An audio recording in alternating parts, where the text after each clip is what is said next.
Bienvenue dans cette vidéo, je vais t'apprendre à compter des nombres. Alors ça paraît à rien, dit comme ça, on a l'impression que c'est un exercice de CP. En fait, c'est un exercice qui n'est pas si facile que ça. Imaginons que on commence à compter à partir d'un nombre qu'on appelle P. Ensuite, on arrive au nombre suivant, P plus 1, puis au nombre suivant, P plus 2, etc., etc. Et on s'arrête à un certain nombre qu'on va appeler N. Et ben, combien il y a de nombres là-dedans, c'est pas si facile à dire. Et c'est d'autant plus utile que, il y a un chapitre, sur les suites dans le programme de première où, on peut numéroter des suites comme ça, UP, UP+1, UP+2, jusqu'à UN et ça peut être utile dans tout un tas de situations de savoir combien j'ai de termes, notamment lorsque je vais travailler avec les formules de somme de termes arithmétiques et géométriques, si jamais tu as déjà vu ce chapitre. Alors, pour t'expliquer tout ça, on va partir de quelque chose de très simple. On va compter de 1 à 5. Alors, je t'écris 1, 2, 3, 4, 5. Bon, si je te demande combien j'ai de nombres là, c'est facile, tu vas me dire j'en ai 5. Je compte avec mes doigts, le premier, le deuxième, le troisième, le quatrième, j'ai bien 5 nombres. Et donc j'écris de 1 à 5, j'ai 5 nombres. Alors maintenant, on peut continuer de compter. 6, 7, 8, et puis on peut aller jusqu'à un certain nombre qu'on appelle n. Donc ça va être le même principe. Si je compte le nombre de nombres que j'ai ici avec mes doigts, à la fin, j'aurai n doigts, donc j'aurai n nombres, et donc de 1 à n, j'ai n nombres. Bien, on continue. Maintenant, on va compter à nouveau. Cette fois, on va partir de 0. Donc 0, 1, 2, 3, 4, 5. OK. Combien est-ce que j'ai de nombres maintenant? Eh ben, c'est simple. J'ai mes 5 nombres de tout à l'heure, plus mon 0. Donc j'ai 6 nombres. J'ai un nombre de plus. Donc, j'écris que de 0 à 5, j'ai 5 plus 1, c'est-à-dire 6 nombres. Et ben, maintenant, si je continue et que je ne m'arrête pas à 5, mais je m'arrête à un certain nombre que j'appelle n, eh bien, ça va être la même logique. Par rapport à tout à l'heure, j'aurai un nombre de plus. Et donc, de 0 jusqu'à n, eh bien, j'ai n plus 1 nombres.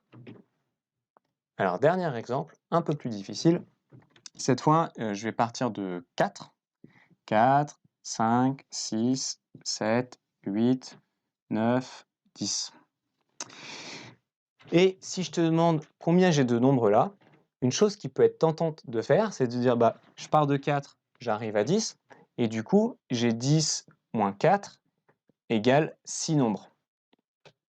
Et le problème, c'est que en fait, si je compte, eh bien 1, 2, 3, 4, 5, 6, 7.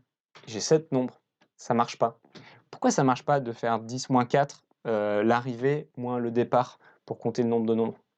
En fait, ça marcherait si jamais on travaillait avec des pommes. Imagine que chacun de ces nombres, ce soit une pomme. Donc voilà, j'ai des pommes qui sont numérotées. OK? Donc ça, c'est ma quatrième pomme, ma cinquième pomme, ma sixième pomme. Et puis donc avant ma quatrième pomme, j'ai une troisième pomme, une deuxième pomme, et puis une première pomme. OK. Donc, qu'est-ce que ça veut dire faire 10 moins 4 avec des pommes? Eh ben, ça veut dire que j'ai 10 pommes et que j'en retire 4. Alors regarde ce qui se passe si tu retires 4 pommes. Qu'est-ce qui reste? Eh bien, il reste les pommes 5, 6, 7, 8, 9 et 10. Il reste 6 pommes. 1, 2, 3, 4, 5, 6. Donc c'est ça que ça veut dire. 10 moins 4 égale 6, ça veut dire qu'il te reste 6 pommes. Mais toi, tu ne comptes pas les nombres de 5 à 10. Toi, tu comptes les nombres de 4 à 10. Et donc, ça veut dire que à ces 5 pommes qui nous restent, si je veux compter depuis 4, il faut que j'en rajoute une. Et donc, pour avoir le bon nombre de pommes, je fais 10 moins 4, plus celle-ci que je rajoute. Et donc, ça ne me fait pas 6, ça me fait 7. Alors, on va essayer de généraliser ce résultat. Disons que ma pomme de départ, la pomme numéro 4, c'est la pomme numéro P. P égale 4. Et que le nombre d'arrivée, je l'appelle n. Et bien pour compter le nombre de pommes, donc le nombre de chiffres de P jusqu'à n, je pars de mon dernier chiffre, n, moins mon premier, P, et je rajoute 1. Et je peux donc écrire de P à N, j'ai N moins P plus 1 nombre. Alors si tu es en train de travailler sur le chapitre des suites, ça peut être particulièrement utile dans pas mal de situations. Et pour l'appliquer ce qu'on vient de dire aux suites, pardon, et ben, il suffirait de dire que de U1 à UN, j'ai N termes. De U0 à UN, j'ai N plus 1 termes.